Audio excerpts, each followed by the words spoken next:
Okay, so this time you've really sent us down a rabbit hole. Yeah. Kind of a shimmering, sometimes unsettling, totally fascinating world of Vaporwave. Yeah, for sure. We've got... Lots to dig into. We've been looking at this great video essay from Polygon Donut. Oh, yeah, that one's good. The Wikipedia entry, of course. Always. And another really insightful video from... Mr. Amazing. Mr. Amazing, yeah. He does good work. So good. Really good. And as we've been kind of going through these sources, I feel like the question that keeps popping up, Yeah. and probably the question that you have is, I think so. what even is Vaporwave? Yeah. Is this like, Is it just a fad? yeah, is it just some internet thing? Is Yeah. it just memes? Yeah. Or is there something else going on? Right, because there's something there. There's definitely something there. Underneath all those slowed down tracks and the old visuals. Yeah, you get drawn in by the 80s and 90s look. Oh, for sure. The nostalgia is strong. Totally. And you're like, wait, what's the point here? What are they trying to say? Yeah, is there like a message? Your message. A commentary. Right. So I think our goal today Yes. is to like really unpack these sources Totally. and get some clarity. I'm into it. For you, for Everyone. where did it come from? Yeah. What are like the core elements? The ingredients. Musically, visually. Because this is something that like came out of the internet. Truly an internet phenomenon. Yeah, so let's get into it. Okay. Where does Vaporwave even begin? Well, it looks like it all started in the early 2010s online music scene. Okay. Lots of experimental stuff happening back then. Right. And they were using a lot of samples, like heavily manipulated samples from 80s and 90s media. Oh, wow. You know, that shared cultural memory we all have. Yeah. Those sounds and images from back then. Yeah, totally. Yeah. And it kind of seems like there's no clear answer for like the first Vaporwave moment. Yeah, it's kind of murky. Polygon Donut highlights that Sunset Corp video Oh, yeah, nobody here. from 2009 2009. as like an early indicator. It's almost like a signal from a future. That never happened. Yeah, that didn't happen. Interesting. But then both Polygon Donut and Wikipedia say Okay. that Macintosh Plus's album Floral Shot from 2011, Floral Shot classic. that's like the one that solidified it. The one that really put Vaporwave on the map, Yeah. even though there were those earlier hints. Right, so Sunset Corp maybe planted a seed, I like that analogy. but Floral Shop was like, okay, This is the garden. this is Vaporwave. That's a good way to put it. And the name itself comes from vaporware, right? Exactly, which is software that gets announced. With a lot of hype, so much hype, but then never actually comes out. never materializes. And that connection is so interesting. Right. Because it's like this potential, Unfulfilled potential that was never realized. like a promise of a future that just, Didn't quite happen the way we thought it would. yeah. And that feeling, that like melancholic kind of dreamlike, It's it disconnection. just runs through so much of Vaporwave. Totally. And it's not like this came out of nowhere. It didn't happen in a vacuum. Our sources talk about these earlier genres, Oh, yeah. like hypnagogic pop. Hazy, dreamlike music. Yeah, that makes you think of like half-remembered nostalgia Exactly. in chillwave. Lo-fi summery vibes. Yeah, and often the stuff. Always nostalgic. So these were like already kind of exploring Similar territory. similar territory. Sonically and conceptually. And we're talking about artists like Oh, yeah, like James Ferraro. Jim Farrow, okay. Daniel Lopatin, Daniel Lopatin. who also went by Sunset Corp, and Chuck Person. Wow, aliases. Right. Yeah. And Ramona Langley. Ramona Langley. They were all key players in these pre-Vaporwave movements. You're really pushing boundaries Yeah, and exploring those soundscapes. And definitely. there are a couple of works Yeah, that are always mentioned. always. Echo Jam's Ball 1 by Chuck Person. 2010. 2010, okay. And James Farrow's Far Side Virtual, Far Side Virtual. 2011. Okay, so right around when things are starting. It really takes shape. Yeah.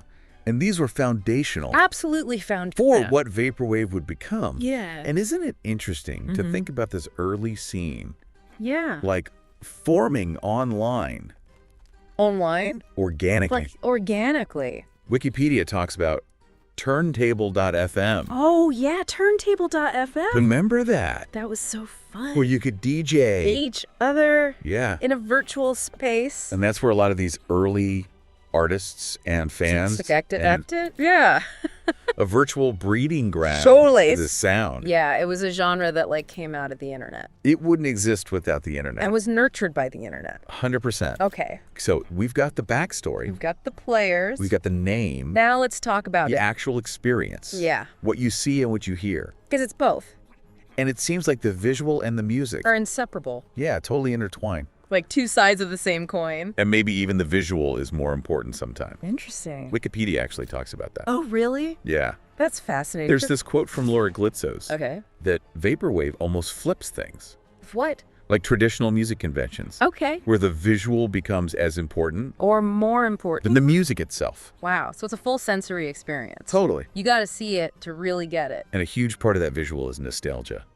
Oh, for sure. Like a deep dive into 80s and 90s culture. The artifacts of a bygone era, Right. Those clunky Windows 95 pop-ups. which felt so futuristic back then. I know. It's funny to think about. And now they're so retro. And those early low polygon 3D renders. Oh, yeah. They look so charming now. So charming.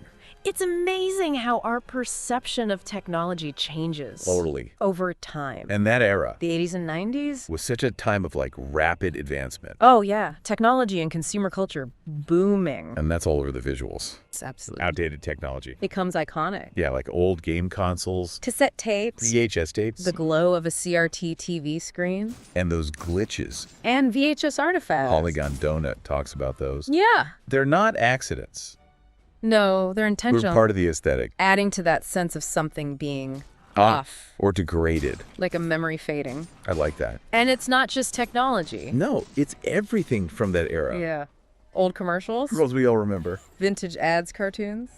Saturday morning cartoons. Anime. Especially 90s anime. Oh, yeah, like Sailor Moon. That sparkly pastel color palette. Perfect vaporwave. Totally. And who could forget the 90s design elements? Like what kind of elements? Those bold geometric shapes. Oh, yeah. Bright colors. Love it. And that checkerboard flooring. Black and white checkerboard. Everywhere. It's like a time machine. It really is. Back to a specific time and place. But it's not just a straight copy. No, there's something more. There's this layer of dreaminess. Surrealness. Altered reality. Yeah, that's what makes it vaporwave. Polygon Donut calls it a lost dream for the future. I like that. Think about all the optimism at the turn of the millennium. The future was so bright. Technology was going to solve everything, Right. but things haven't really turned out. The way we imagined. Yeah. So maybe that's why there's so much surreal imagery. Yeah, warped photos. And that pastel pink. So much pink. It's everywhere. It's like sugarcoating those faded dreams. It's calming, but also unsettling at the same time. And the environments they use Yeah. really add to that dreamlike quality. Like what kind of environments? The classic vaporwave beach, Sparkling ocean, swaying palm trees. but it's like hyper real. almost artificial. Too perfect, or those clouds floating indoors. That's so weird, but I love it. It's like familiar settings. But slightly off. Yeah, and then the relaxing night drives. Oh, yeah, those endless roads. The glowing cityscapes. It's calming, Even therapeutic. but also kind of lonely. Yeah, there's a hint of isolation there. Definitely. And space exploration. The final frontier. That unfulfilled promise. Of spreading humanity across the stars. It feeds into that future that's just out of reach. Yeah, we're still waiting for that future. And then there's the liminal spaces. Oh, yeah, those are so interesting. Places that feel transitional. Like they're in between. Empty and kind of purposeless. It's like a deserted mall. Yeah, or one of those weird sterile pools. Often indoors. Yeah, why are they always indoors? I don't know, but it adds to the vibe. It does. It's nostalgic, but also melancholic. Something's missing. Like a ghost of something that used to be. Which leads us to another big element. What's that? Consumerism. Ah, yes. Vaporwave seems to be really engaged with. The nostalgia for 80s and 90s consumer culture. Yeah, all that rapid growth. Technology and products everywhere. And Polygon Donut makes this great point about malls. Yeah. They're like the physical manifestation of consumerism. Giant, brightly lit spaces. Filled with stores. And advertisements. All designed to make you spend money. It's fascinating. And now a lot of those malls Especially the 90s ones with all the neon. are disappearing. Yeah. Which adds this whole other layer. A sadness. Yeah, a sense of faded glory. A ghost of consumerism past. And then there's all the Japanese stuff. Oh, yeah, the visuals and text. It's everywhere. It's so striking. Our sources say it connects to Japan's booming economy. Back then, Japan was seen as Like the future. technologically advanced. A model of success. And it ties into the nostalgia for things like Nintendo. And anime. Of course. But it also has those cyberpunk vibes. Yeah, that mix of high-tech and consumer society. The bright lights, the Japanese ads. Often incomprehensible to Western audiences. Yeah. The wacky tech. It all contributed to this image of Japan as exotic and aspirational. And then you've got those specific red logos. Yeah, the print. That pop up all the time. Arizona green tea. Fiji water. The old Coke and Pepsi designs. Macton. Solo cups. Windows and PlayStation logos. They're also recognizable. Instant cultural markers. Of this specific era. And before we move on from the visuals, okay, we have to mention the Greek statues and pillars. Oh, yeah. Those are interesting. They show up sometimes. What do you think they mean? Polygon Donut thinks it might be a reference to Floral Shop. The Aldam art. Yeah. Or maybe even like a satirical nod. To a 90s trend. Yeah. Putting those things in malls and rich houses. Like a signifier of elegance? Well, maybe not really. Maybe it's making fun of that. Yeah, it's another layer of complexity. And potential irony. This weird mix of ancient and hypermodern. It's Vaporwave in a nutshell. Okay, so we've talked about the look. Yeah. Now let's talk about the sound. What does Vaporwave sound like? Wikipedia describes it as... Hit me with it. Slowed down, heavily manipulated. Okay. Smooth jazz. Smooth jazz. 70s elevator music. Yeah. R&B. And that very 80s and 90s lounge music. It's like synthwave's chill cousin. Totally. A little more introspective and laid back. Slowing down at the tempo. Yeah. And the chopped and screwed technique. Where you take a song and slow it way down. And cut it up and repeat parts. And add a ton of reverb. It creates this hazy, dreamlike atmosphere. So unique. And Polygon Donut points out that it can make you feel all sorts of things. Like what? Relaxed and comforted or sad and lonely. Interesting. That's a wide range of emotions. Very Vaporwave. And it's mostly about sampling. Taking existing music and transforming it. But there are artists like Dan Mason who actually create original Vaporwave compositions. So it's not all just sampling. No, it's evolving. That's cool. And that connection to Vaporware. Yeah. Wikipedia mentions this quote from Adam Trainor. Okay. He says it's like music made less for enjoyment and more for regulating mood. Interesting. Like corporate stock music. Or infomercial soundtracks? It's a commentary on the commodification of sound. Right, like our listening experiences are being packaged and sold. Exactly. Deep. So Vaporwave emerges, finds its sound, its look. It's becoming a thing. But then it starts to evolve and branch out. Of course. Wikipedia says it got more popular around 2012. Okay. And that's when the subgenres started appearing. Oh yeah, the internet loves to categorize things. And create even more niche categories. It's inevitable. But Wikipedia also says that a lot of those subgenres have faded away. Yeah. What are some of the subgenres? Oh, there's future funk. Future funk, I've heard of that one. It's inspired by French house music. Okay. With some disco and classic house thrown in. Interesting. And it often uses those upbeat 80s anime visuals. Like Sailor Moon? Yeah. I can see that. It's more energetic and danceable. And regular Vaporwave. Yeah, and they sample Japanese city pop a lot. Okay, cool. And then there's Hard Vapor. Hard Vapor. Mr. Amazing talks about that one. Duh. It's a lot darker. Okay. More abrasive. I'm intrigued. Faster tempos, heavier sound. It's like the opposite of chillwave. Yeah, it's like a reaction against the more utopian vibes of Vaporwave. Yeah, and it draws from more aggressive electronic music. Like what? Like speedcore and gabber. Oh, wow, that's intense. And then there's Mall Soft, which is all about the lounge music. Okay. And the whole mall aesthetic. Those vast impersonal spaces of consumerism. It's really exploring the implications of capitalism. Globalization. Yeah, it's a heady one. And then there's this controversial subgenre. Oh, no. Called Fashwave. Fashwave, what is that? It's a mix of synthwave and vaporwave. Okay. But it came out around 2015. Okay. And it's associated with... Don't tell me. The alt-right. Oh, no! Yeah, it combines Nazi symbols and other far-right imagery. With the Vaporwave and synthwave look. And sound. That's disturbing. We have to be very clear here. Absolutely. That just talking about this... does not mean we endorse this. Not at all. We're just acknowledging its existence. Within the broader Vaporwave world. Which can be problematic. Yeah, it shows how aesthetics can be... co-opted. Yeah, and twisted. To serve harmful ideologies. Exactly. It's a reminder to be critical of the things we consume. And our sources mention a bunch of other subgenres. Oh, really? Yeah, but they were pretty short-lived. Like what? Things like Echo Jams. Simpson Wave. Late night lo-fi, VHS pop. Okay. Utopian virtual signal wave. Wow. Slush wave. Slush wave. Even barber beats.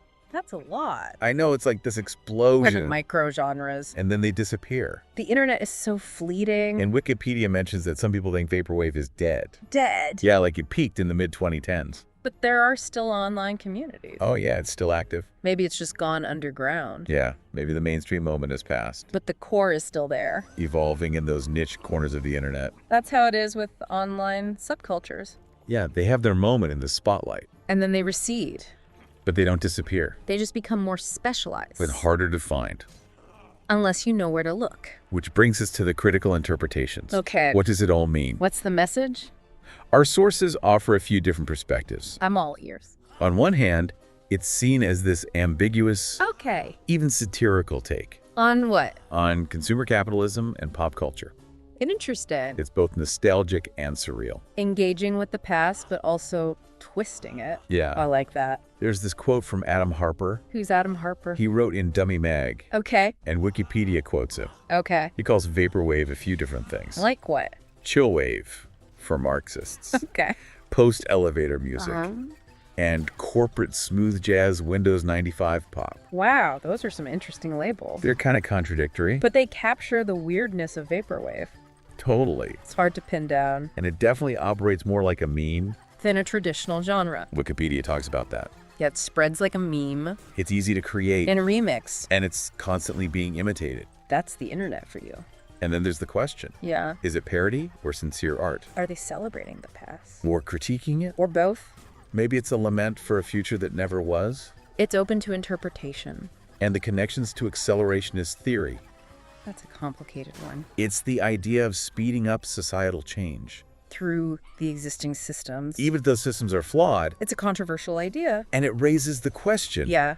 does Vaporwave critique capitalism? Through its references to vaporware and Marxist ideas, Or is it celebrating technological expansion? but in a distorted way. The role of irony is key here, Yeah, irony can be tricky. because it can be misunderstood, What starts as satire, can be taken at face value. and then it becomes what it was originally mocking. Wikipedia mentions that. Yeah. That's from Emil Frankl. Emil Frankl. And then there's this other point Okay. from Scott Beauchamp. Scott Beauchamp. He wrote in the Brooklyn Rail. What did he say? He thinks Vaporwave might be the first genre. To exist entirely online, Wow. shaped by algorithms. And this thing he calls hypermodulation. Hypermodulation.